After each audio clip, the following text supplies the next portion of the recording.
Welcome back. I'm so glad that you are here. This episode is going to be amazing.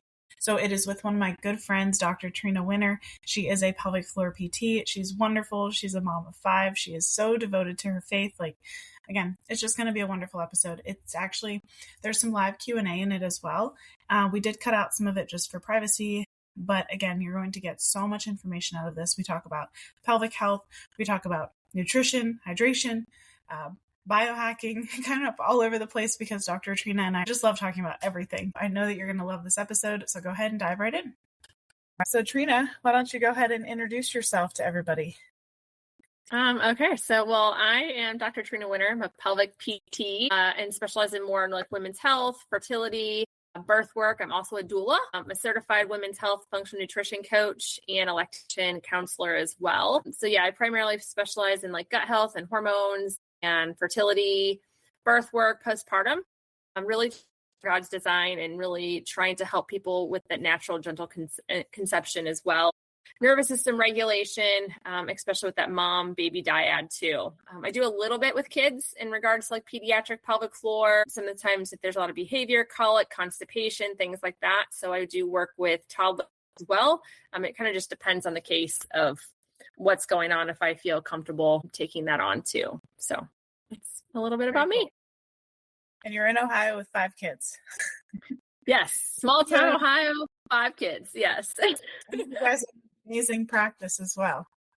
Yeah. My husband and I, we both are PTs. So back in 2020 in the midst of COVID, we decided to quit our full-time jobs to open a business.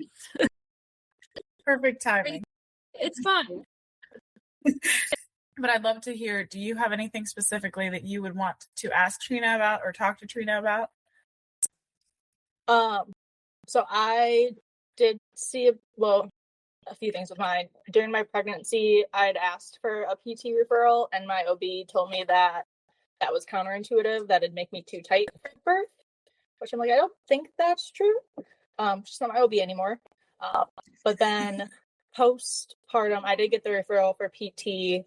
And it seemed like it, I don't know, I don't know, I didn't know what to expect for an appointment. So I don't know if it was a check off the box type appointment or if it was actually got to the root of the issues appointment, if that makes sense.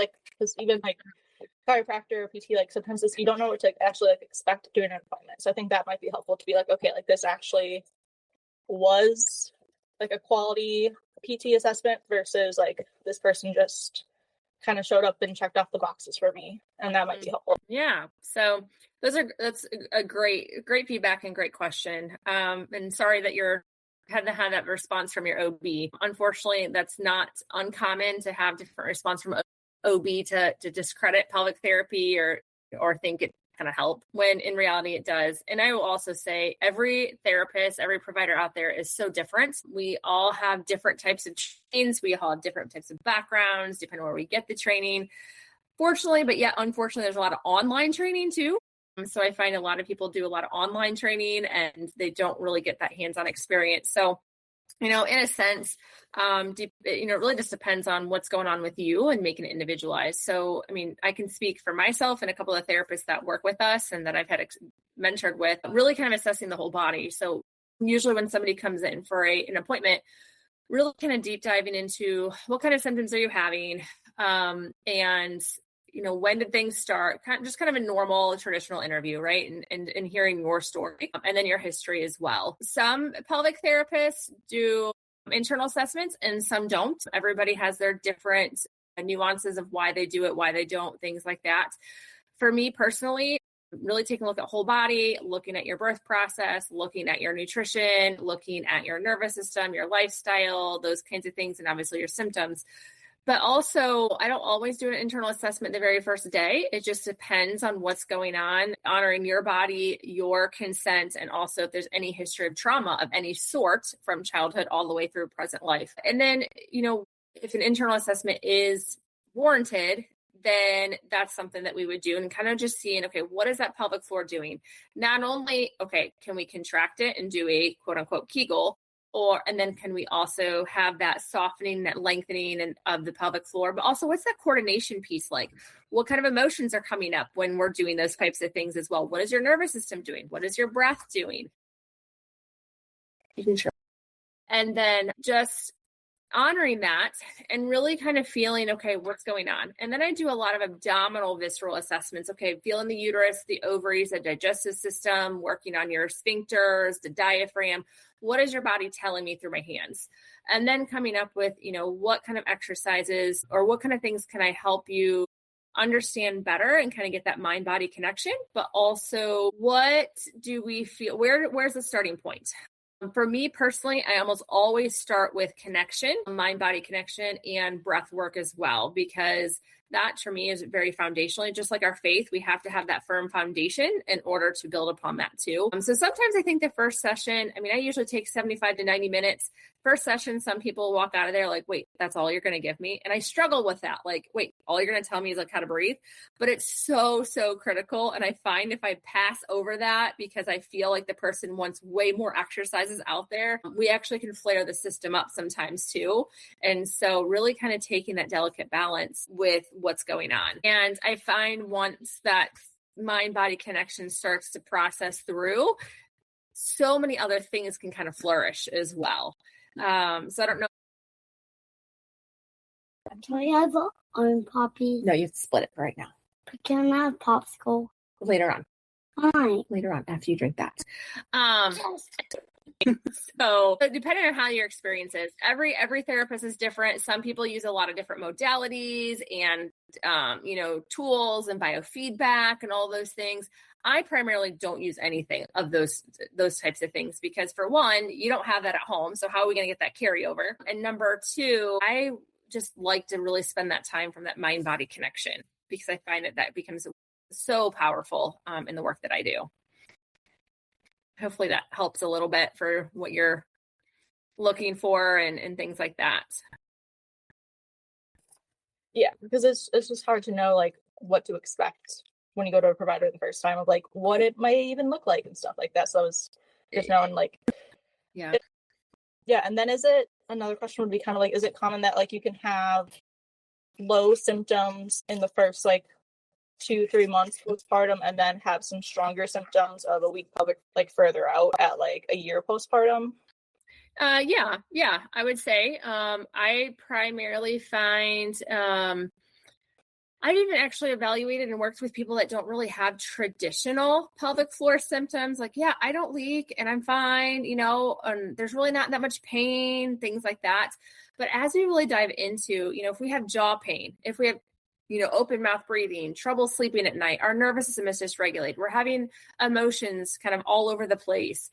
Our pelvis and our pelvic floor holds on to so much trauma and so much emotion that it is just important to kind of look at that whole body.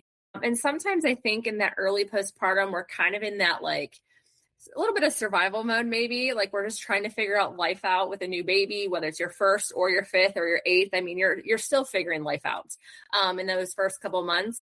And we're resting. We're ideally should be resting more, not always, I guess. But I would say that over time, then our bodies are also good compensators. So what you may not have noticed early on, and maybe there was other things that you were paying attention to, like, just trying to figure out your baby and their nervous system and their feeding schedule and changing diapers. And maybe you have other kids at home and then you're, whatever, all the other life things. That I think sometimes we kind of dissociate or maybe forget about kind of like what our body truly feels like. And when we kind of get to that point of like, okay, I think I got this. This baby's getting older. I'm back in a routine now. I'm feeling a little bit better. And then all of a sudden you're like, wait a second. Wait, my pelvic floor is off. Oh, I'm leaking. Oh, wait, now I'm having pain with intercourse, but I don't remember that before. It just kind of depends. Everybody's different of how their body responds to things. And like I said, our bodies are really good at compensating. And so, when you kind of talk about, you mentioned earlier about a tight pelvic floor, there is such a thing too, that we can overactivate our pelvic floor. Many times that comes from stress. It comes from not resting. It comes from trauma, birth trauma, things like that. Even just different emotional trauma. Clenching our jaw, we have a clenched pelvic floor. So there's a whole body approach to that. So I wouldn't necessarily say that that's uncommon by any means, but just know like it's never too soon and never too late to always seek help too. So, you may say you've done pelvic floor, early postpartum, you're like, okay, I got this, it's fine. And then you start having symptoms later on and you go back. I have a lot of people that come back for like almost like tune-ups essentially, just to kind of help them with their current life situations. And I will say too, like if you feel like you aren't feeling well heard, you just feel like something's missing from any of the providers that you've been with. We're all different. So sometimes, unfortunately, it takes a little bit of time. It takes a little bit of time to find that right person to connect with.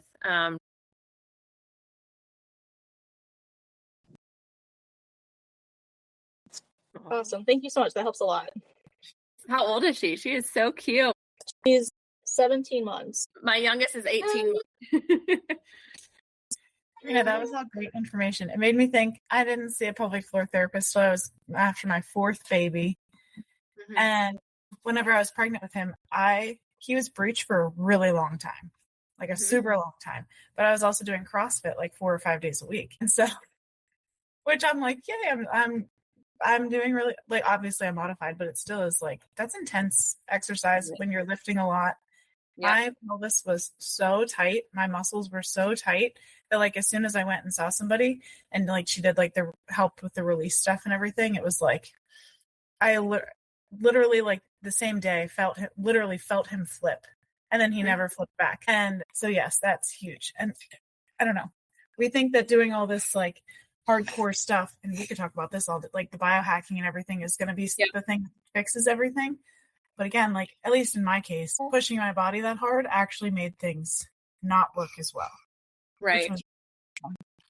No, I see that a lot too, whether it is, just people in our local area or it is people online, or unfortunately and unfortunately, we have all this information at our fingertips on social media, right? And it's like, go through all those things. And what I have found though too is, from the CrossFit, all the biohacking, the cold plunging, like all the things out there. And I have done most of them mainly to know what it feels like, because I am very much one, like, how can I recommend or help someone with something if I don't know what it feels like myself? And I'm such a in-person learner. So, what does cold plunging do when I do it? What does it feel like? What is it? And I hate it because it's terrible. I don't like being that cold. But I also am very much like, how did God truly design us? And do we need all these things? And I'm all about like cost effectiveness. Like I want things as free and simple and easy as possible. And I say that lightly because nothing's always free, simple, and easy. We have to also, when we talk about research and look at the evidence, a lot of those things, if you really, really look into it, are done on males or like menopausal women. Most things aren't done on preconception, fertility, pregnancy, postpartum, because it's, first of all, it's hard to do studies on pregnancy from an ethical perspective, but also too, our cycles, everybody's different, right? I should dump this all over. Okay, it's fine. So we have to just understand and appreciate where that stuff's coming from. No, that's cool. And then too, but that just puts so much stress on our nervous system. And when you talk about the CrossFit, I've done years of that, and I've seen a lot of people that do it. They're strong. Their bodies are strong, right? But also pelvic floor too. And our pelvic floor has to yield and balance and kind of like a trampoline. It kind of has to do this ebbs and flows. And when it's stuck like this all the time, because all we're doing is strengthening, then we kind of forget how to just kind of let go. And that also plays a role in baby position, so I love that you pointed that out with got the release and then the baby kind of turned. I see that a lot of breech babies is we have a lot of pelvic asymmetry and also tightness. And then what does that do for the birth process? When your hips and your pelvic floor are more on guard or tight, whether it's because they're so strong, or B, it could be because we are carrying stress and trauma, it's very difficult for that baby to pass through that birth canal as well. I always say we need to be a pro at letting go. That's true. And I think that's where so many people, and we can't speak for everybody, obviously, but so many think that like their babies got stuck. And there's a variety of reasons why that could happen, whether they're on their backs or whatever. We could talk about it for a long time. But I think that this is one part of it too that we need to mention, because if I hadn't gone, this was literally 2 weeks before he was born. Like if I hadn't gone and gotten that support and that help, like I wonder what would have happened, because like I was so tight. Because I was literally like doing all the CrossFit things. And I thought I was doing a great job, doing the best thing. It was not actually helping him that much. So for those last 2 weeks, all I did was practice breathing, which was really hard for me. Because it was so strong that I couldn't just, I really, like, even now, it still is hard for me sometimes to like think, to coordinate the breath with like the pelvic floor up and down. Like I really have to think about it versus some people don't. But I think probably more people need to think about it than they do think about it. Okay. I would say majority of people have a very difficult time coordinating that pelvic floor with their breath, and they don't have good awareness of their pelvic floor, if that makes sense. Like they're very like, I think I'm doing it, but I'm not. And then when I do an internal assessment, it's almost like you can see like light bulbs flicker off. It's like, oh, that's what it's supposed to feel like. Oh, that's what I'm supposed to do. Yeah.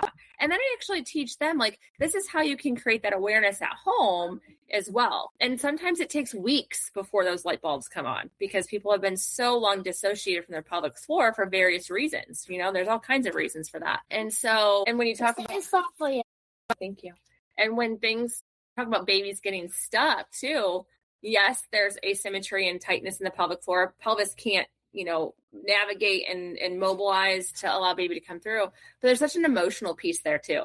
There's such an emotional piece that is that holding on of like, wait, I have to let go to have this baby, but wait, I'm always in control of my life, or, oh, I'm always able to do this. Or maybe there's a safety piece. Do you feel fully safe and supported in the environment that you're in?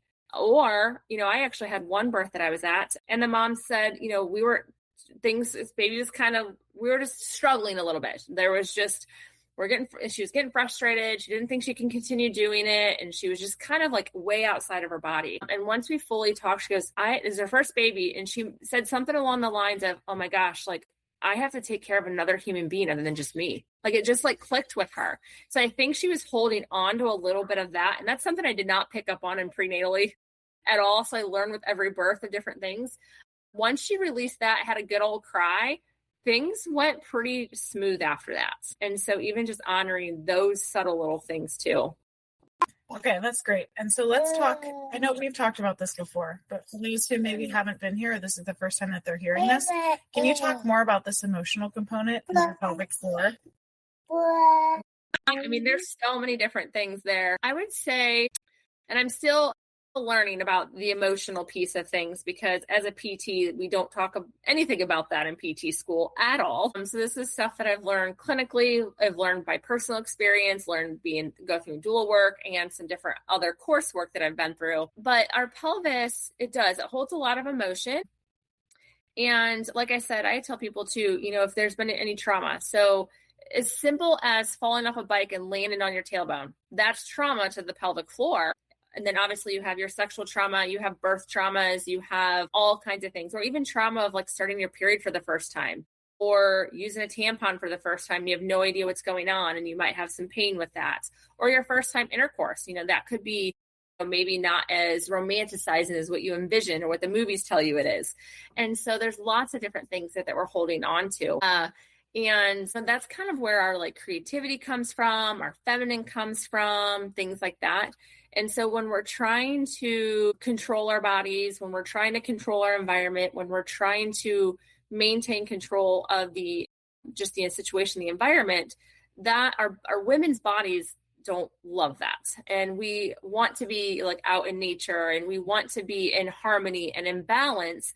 But there's so many things out there telling us that, oh, well, this will fix your hormones. This will help you get pregnant. This will fix your sleep. This will fix your anxiety.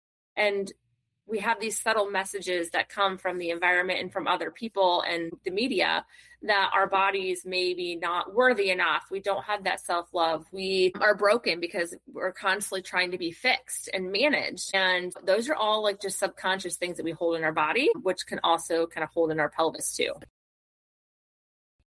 Yes, I don't know tons about it, but I've seen a lot.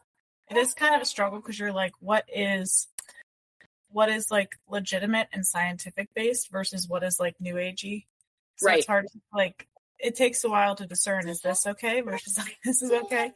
And unfortunately, a lot of them are like more new agey, which is kind of frustrating, which is Right. But yeah, it's so interesting how our body, different, not even just our pelvic floor, but different body parts store those different emotions and those different experiences that we've had, good or bad. And it's so interesting. Okay. Right. That's really cool. So we just talked pelvic floor quite a bit. Now, why don't we jump into, we mentioned like the biohacking stuff. And I think that this is really interesting because so much of this is like so mainstream now with like the internet, with the cold plunging, all that sort of thing. And so I would love to hear your take on all of this. Well, I mean, yeah, so you said fasting, you said cold plunging. What other things do you feel are more biohacking? What are some other things you're thinking? I guess even some of the good things like the red light therapy, saunas, just they don't have to be bad. Again, everything's kind of neutral, but like the importance that we place on it. Like some people think, oh, if I can just get in a sauna once a day, then like everything will be fine and I'll be healed totally of whatever. Or they think like, oh, if I can just intermittent fast, then I'll lose 25 pounds and like keep it off. And again, maybe there's some truth to those things, but it's like, how does it work with God's design for our bodies? And especially as women, there's a lot of misinformation or like wrong information out there about these things. Like I have this one man I was speaking to, and he's all into intermittent fasting. Like I'm talking like he eats one meal a day and that's it. And it's not even the greatest meal ever. Like it's not super healthy, but then he just like basically starves for the rest of the time. And he's like all into everybody should be doing this. Women, grandmothers, like any life stage should be eating one meal a day. It can only be at like 1 o'clock in the afternoon. And then after that, it's like, you can't eat anything. And it's interesting talking to him because I'm like, oh, why do you think this? And he explained the metabolism and like the hormones and everything. And I'm like, but have you ever thought about that from a female perspective, especially postmenopausal woman, or especially somebody who's in their like very fertile time of their life? And he was like, it doesn't matter. And so I would love if you could just speak about that, because I know I've talked about it, but it'd be cool to get your perspective. Yeah. So I would say, when you're looking at some of those biohacking things, I would say for one, why do you want to do it? What is the reason behind it? Are you wanting to do these things because someone on TikTok said this is what's going to fix whatever thing you're dealing with? What is, how does that make your body feel? Like, if you feel like you have to, unless you have a sauna at your house, but if you feel like you have to go somewhere to go sit in a sauna every day, what does that do to your schedule, your nervous system, right? If it's adding more stress and chaos to your plate to go do all of these things, that's probably not serving your body well, because your body is probably already in a dysregulated state, and we don't want to do that further. And I think too, just from the Catholic and biblical lens is, are we using those as idols instead of really going to our one true healer and divine physician? Yes, we want to be good stewards of our body and all the things, right? But there comes a balance, and are you using that as its idol? And I think sometimes in today's world, we're seeing in this wellness and holistic crunchy lifestyle, whatever you want to call it, is it's becoming an idol for a lot of people. And I think that also that can pull us further away from the Lord, because we could be spending some of that time in that silence with our Lord instead of doing all the biohacking stuff. Again, when you're looking at some of those things, a lot of the research is typically done on men, for one, because you'll see a lot of men advertising these things, and sometimes even postmenopausal women. So obviously postmenopausal, they're not having a normal cycle, right? I mean, I think we're women, so we're always kind of cycling a little bit. They're running on like a specific kind of clock a little bit, right? And so when we are cycling, our cycle changes so much. We might have a 28-day cycle, we might have a 30, and then we might have a 29, or maybe we have a 40 in there. But it's our cycle. Our bodies are so sensitive to things. That's why we feel differently throughout our cycle. There's different emotions and more energy during specific phases of their cycle. And so I think that we have to kind of honor how God designed us differently as men and women too. When you kind of go to intermittent fasting, I know that's a huge thing. There is more done on women, I think, research, but at the same time, even women are different, right? And I think a lot of it has to come down to eating to balance your blood sugar, and which will help lower inflammation, which will help lower your cortisol levels, which will improve your stress response, and which will also help your hormones and everything else. And everybody's responses to blood sugar is different. Some people need to probably do a little bit of fasting and they might stop eating at 5 o'clock. Somebody, depending on their season of life, needs a little bedtime snack to help stabilize their blood sugar through the night. I would say the best way to figure that out is wear a CGM and work with a provider that understands the continuous glucose monitoring to work, individualized to you. But the biggest thing that I see, from a fasting is most people just want to skip breakfast because that's the easy thing to do. And that's actually, back in the day, as everybody always said, the most important meal of your day. And so I think when women skip breakfast, when we wake up in the morning, we're a little dehydrated, we haven't eaten all night, and our body is craving something to help, ground us and create safety. And so when we eat breakfast, that helps stabilize those stress response and that cortisol level. And so if we constantly skip breakfast all the time, or we're eating very bare minimal breakfast, or we're eating something that spikes our blood sugar, that affects our cortisol levels, which then in turn, long down the line, can really worsen our hormone levels as well. And so again, when we're talking about fasting, I always say like a 12 to 14 hour window. And the easiest time to do that is capitalize on sleep in that window as well. I was listening to another provider talking about blood sugar, and she said for her personally, and I think she was in the perimenopause age group, she stops eating at 4:30 or 5 o'clock. She has a really good breakfast, a really good lunch, a decent dinner, and then she quits eating at 4 or 5 o'clock. And that's what she found from her CGM is what balances her blood sugar the most. And she feels so much better than if she ate like a meal at 7 p.m., like a normal dinner time for some people, and then goes to bed at, 9, 10 o'clock. And she was finding that was not as, and I said, everybody's different. Are you trying to conceive? Are you pregnant? Are you postpartum? Are you in the perimenopause? And our bodies shift as we get older, and our body's way of handling cortisol and blood sugar are different when we're 40, 50 years old compared to when we were 20 or 30 years old. Going a little bit more on the diet, the big thing that I see right now is keto or carnivore. And, in probably, a temporary time that may be good for some people, especially if there's significant, high fasting insulin or different things going on. And it might be something okay temporarily, but it's not sustainable. And I want people to eat very sustainable and have more kind of structured meal plans, making sure we're getting the major food groups, protein, fat, and fiber and carbs. And what we need when we're, when you're more keto, low carb, okay, are we gravitating to, super high fat and some protein, and we're not getting, enough. A lot of people don't get enough fiber. And the best thing that we can do for our hormones and detox estrogen is getting plenty of fiber. And a lot of women don't get that. But then also when you cut the carbs, you also can worsen your cholesterol levels as well. Like that, we see some of the inflammation come up. And the biggest thing is balance. We need balance. We need harmony. So that's going to look different for everybody as well. And then cold plunging. I would say I was actually just listening to a podcast the other day on this, and she was saying that women, like the cold plunging itself is not always the issue necessarily. It depends on what season of life we're in, but also we don't need our water as cold as men to get the same effects, and we don't need to be in it as long. So you can literally just rinse off in your shower, end your shower in 30 seconds of cold water, and then that's what you need to do. So what do we need to get outside of our house and go to a place that has a cold plunge tub, or do we need to buy this big fancy thing at home that eventually will probably just collect dust because it's too hard to keep up on everything?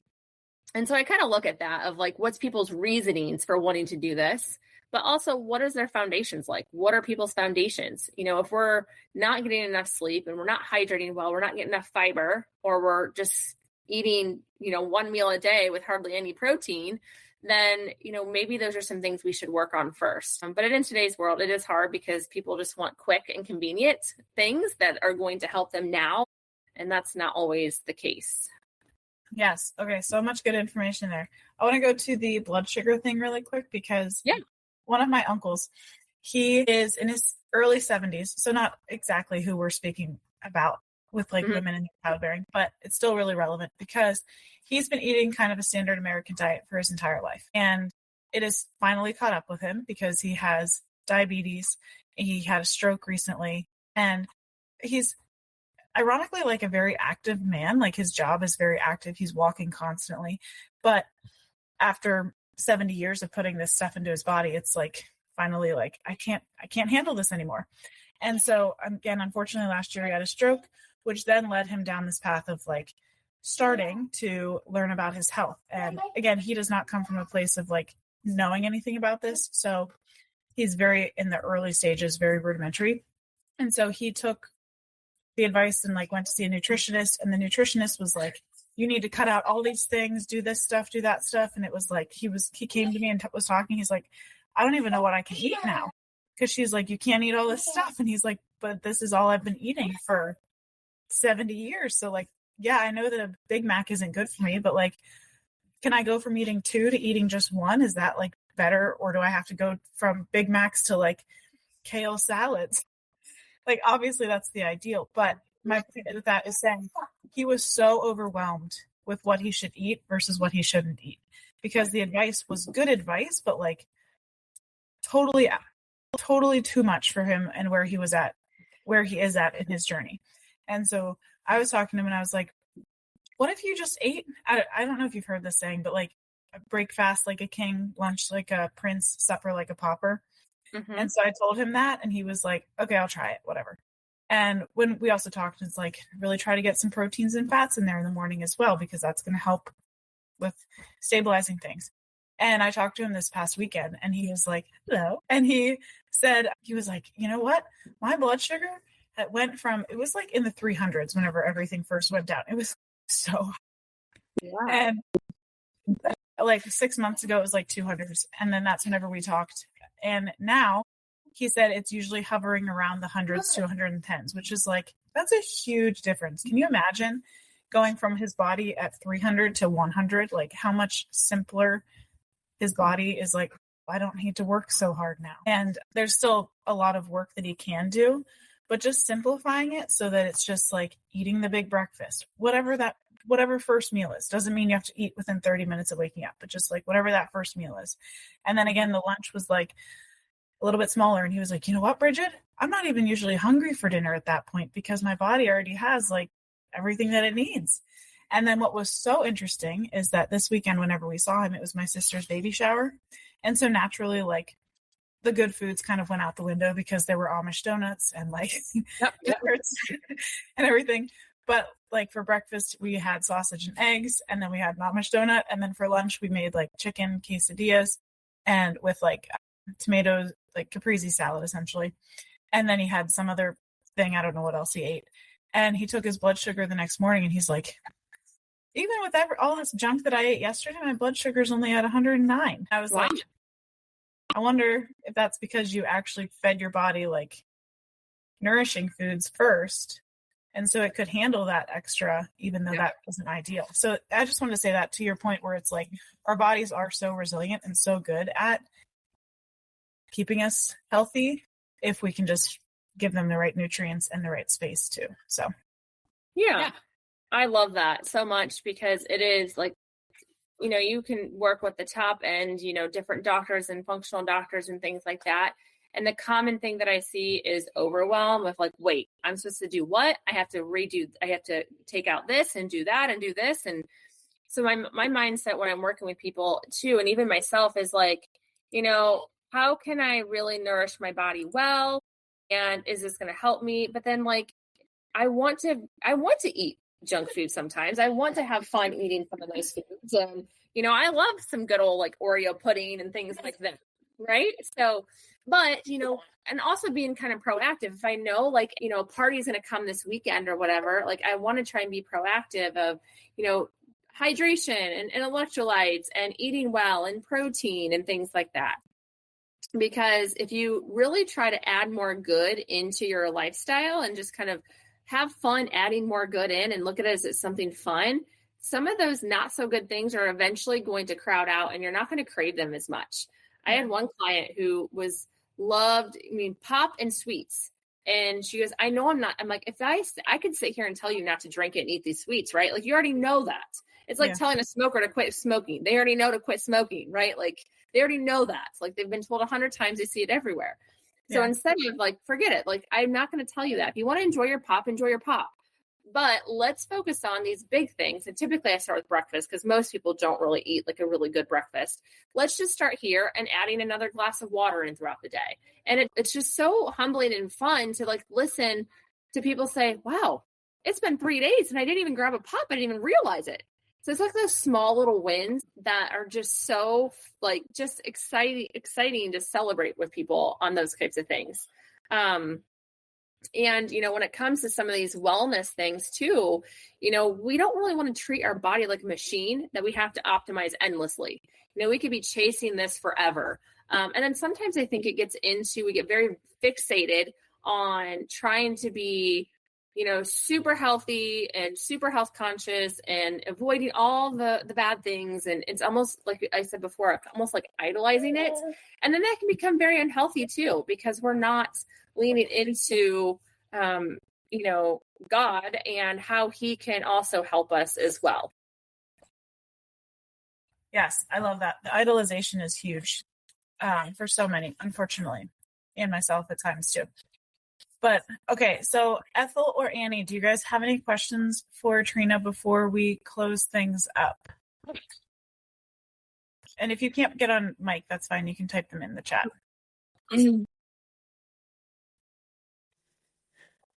That was super helpful. Thank you so much. Trina, are your kids done with school already? No, well, I have the 2 boys at home who aren't in school yet, and Avery just didn't feel like going to school today. And I'm like, it's nice out. It's their last week this week, and so she's already. Yeah. Oh my goodness, that's so early. I think they go 2 days next week after Memorial Day, but then that's it. Yeah. Ethel, did you have any questions that you wanted to ask before we head out? Yeah, I joined in late, so I couldn't. I only got the nutrition part of it. I assume there was something regarding pelvic health earlier. I'll look for that in the replay. I just wanted to ask regarding myself. I gave birth almost 8 months ago, and this is my second baby.